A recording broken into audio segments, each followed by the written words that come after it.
আর্জেন্টিনার বিশ্বকাপ জয়ী defender Nicolas Otamendi আন্তর্জাতিক ফুটবল থেকে অবসরের ঘোষণা দিয়েছেন।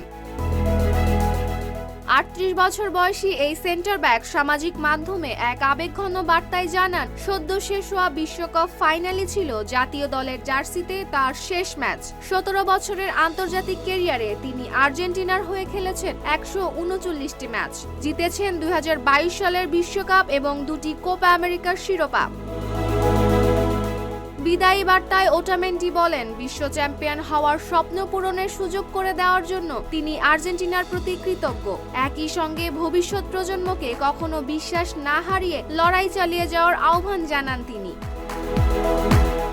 তবে আন্তর্জাতিক ফুটবলকে বিদায় জানালেও এখনই ক্লাব ফুটবল ছাড়ছেন না ওটামেন্ডি। সম্প্রতি তিনি আর্জেন্টিনার ক্লাব রিভার প্লেটে যোগ দিয়েছেন। আগে ইউরোপে পোর্তো, ভ্যালেন্সিয়া, ম্যানচেস্টার সিটি ও বেনফিকার হয়ে দীর্ঘ ১৬ বছর খেলেছেন এই অভিজ্ঞ defender. Desk report, Dhaka post.